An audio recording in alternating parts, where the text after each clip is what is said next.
आइए बच्चों, प्रकाश के तरंग सिद्धांत में हम लोग तरंगाग्र एवं किरणों के बीच के संबंध को जानते हैं और तरंगाग्र की कैसे उत्पत्ति होती है और तरंगाग्र कितने प्रकार के होते हैं। तो देखिए, मान लिया कि हाइगन के अनुसार ये प्रकाश स्रोत है और पिछले वीडियो में आपने पढ़ा था हाइगन के अनुसार प्रकाश को अनुदैर्ध्य तरंग माना गया और स्रोत से चारों तरफ उत्सर्जित होने वाली प्रकाश तरंगों की चाल एक समान मानी गई तथा निर्वात को एक इथर माध्यम माना गया, जिसमें कहा गया कि काफ़ी विरल माध्यम रहती है इथर और उसमें कुछ कण मौजूद होते हैं। तो कोई भी स्रोत होगा उसके चारों बगल कोई न कोई पारदर्शक माध्यम है। तो समान समय में निश्चित तौर पर यदि वो समान दूरी तय करती है प्रकाश, तो उन्होंने कहा था कि ये माध्यम के जो कण हैं वो प्रकाश की ऊर्जा लेकर एक साथ कंपन करते हैं, मतलब आगे पीछे इस प्रकार से क्या होता है बच्चों, ऐसे ऐसे कंपन करता है। तो ऐसा ऐसा जब कंपन करता है तो ये जो कंपित हो रही है कण ना, ये ईथर माध्यम का कण, ये ईथर कण कंपित हो रहा है। इसको किसी भी समय हम लोग यदि काल्पनिक स्पर्श तल से मिला दिया जाए तो एक गोला प्राप्त होगा, काल्पनिक गोला, और इसी गोला का नाम क्या है, ये तरंगाग्र है। और ये गोले लगातार क्या होता है, विस्तारित होता रहता है। उसको आगे आने वाला प्रकाश का द्वितीयक तरंगिका सिद्धांत में हम बताएंगे कि ये कैसे आगे बढ़ता है। उसमें ये माना जाती है कि ये जितने भी इथर कण हैं फिर से एक स्रोत का ये काम करते हैं और छोटी छोटी तरंगिका बनाती है। उन तरंगिकाओं को स्पर्श तल से मिला दिया जाए तो फिर से एक तरंगाग्र बन जाता है। इस प्रकार से ये तरंगाग्र बनता हुआ ये आगे की ओर बढ़ता चला जाता है। और ये देखा गया है बच्चों कि ये जो स्रोत है इससे उत्सर्जित होने वाली जो प्रकाश की किरणें हैं वो चारों तरफ फैल रही होती है, और चूंकि ये त्रैज रूप में फैल रही होती है इसलिए ये प्रकाश की किरणें हमेशा जो है तरंगाग्र पर लंबवत होगी। ये देखिए, हमेशा जो है ये क्या है, तरंगाग्र पर ये प्रकाश की किरणें लंबवत है, ये इस प्रकार से। तो यही रचना जो है उसे ही तरंगाग्र कहा जाता है। तो तरंगाग्र का यही परिभाषा हुआ बच्चों कि स्रोत से चारों तरफ फैलने वाली प्रकाश तरंगों की चाल एक समान होती है और किसी भी समय स्रोत के चारों ओर माध्यम में स्थित इथर कणों की कंपन की कला एक समान होती है। और समान कला में दोलन करने वाले, कंपन करने वाले इन काल्पनिक कणों को यदि काल्पनिक स्पर्श तलों से मिला दिया जाए तो उससे उत्पन्न होने वाली ज्यामितीय आकृति को तरंगाग्र कहा जाता है। तो बच्चों, ये जो मान लीजिए कि बिंदु स्रोत है तो नज़दीक में जो तरंगाग्र बनता है वो तो गोलाकार बनता है, अगोलाकार बनता हुआ लगातार ये आगे की ओर बढ़ता चला जाता है ब्रह्मांड में। तो बहुत दूरी पर जाने पर इसका आकार जो है वो बदलना शुरू हो जाता है और अलग अलग स्रोतों के कारण इस तरंगाग्र का रूप भी अलग अलग होता है। तो हम आगे देखेंगे, लेकिन एक चीज़ तो हम जान ही गए हैं कि तरंगाग्र एवं किरण में क्या संबंध है। तो तरंगाग्र पर किरणें हमेशा क्या होती है, लंबवत होती है। अब आइए देखते हैं तरंगाग्र के प्रकार कितने होते हैं। तो देखिए, यहाँ पर तरंगाग्र के 3 प्रकार होते हैं। गोलाकार तरंगाग्र, एस्फेरिकल वेव फ्रंट कहते हैं तरंगाग्र को, बेलनाकार तरंगाग्र, सिलेंड्रिकल वेव फ्रंट, और समतल तरंगाग्र, प्लेन वेव फ्रंट। अब आइए देखते हैं कब ये तीनों प्रकार का तरंगाग्र बनता है। तो इसको हम लोग जानते हैं कि कब ये बनेगा। तो आगे देखते हैं कि कैसे ये बनता है।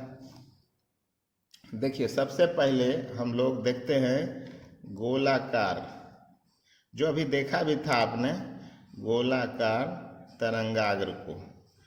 तो गोलाकार तरंगाग्र जो है किसी भी बिंदु स्रोत से बनेगा। ये कौन सा स्रोत है, बिंदु स्रोत।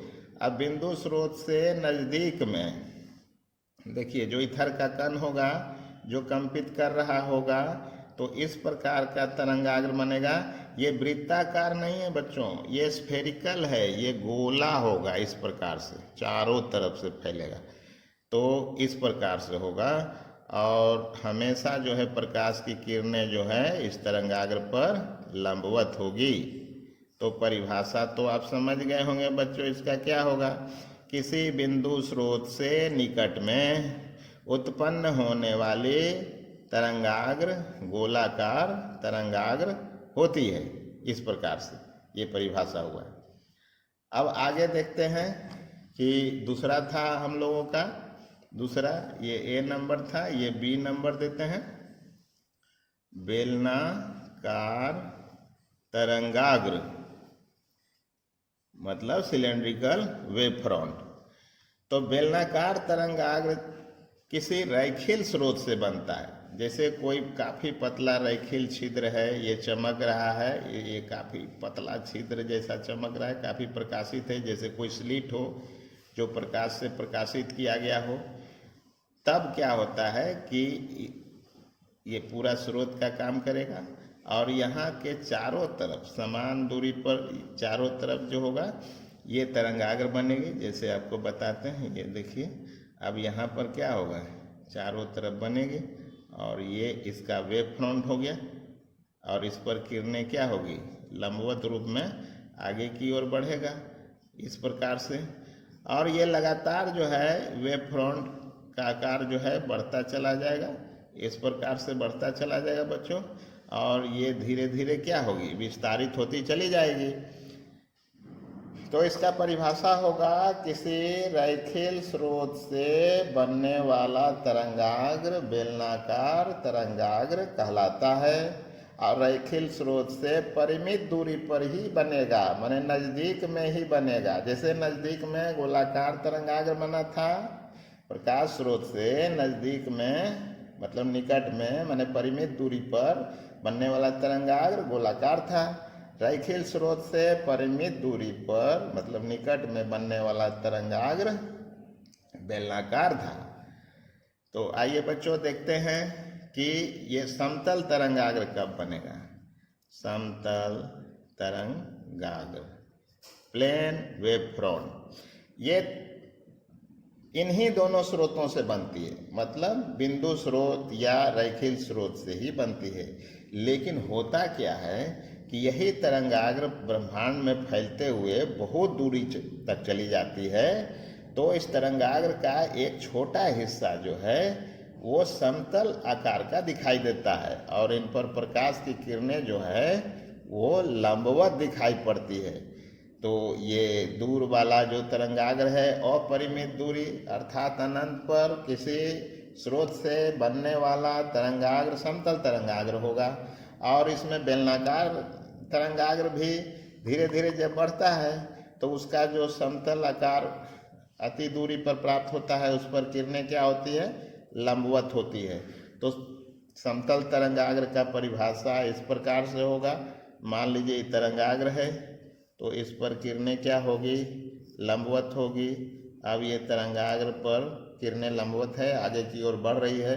तो कोई भी स्रोत हो, बिंदु वाला हो या रैखिल स्रोत हो, उससे अनंत दूरी पर बनने वाला जो तरंगाग्र है वो हमेशा समतल तरंगाग्र होता है।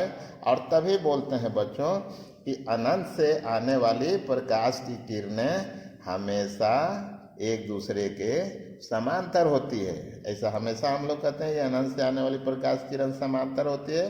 कारण यही है कि अनंत से जो तरंगाग्र आ रहा होता है उस पर किरणें, प्रकाश की किरणें हमेशा लंबवत होती है। तो आशा है बच्चों ये तीनों तरंगाग्रों को आपने समझ लिया होगा। अब कैसे लिखेंगे वो अगले वीडियो में हम आपको बताएंगे। धन्यवाद।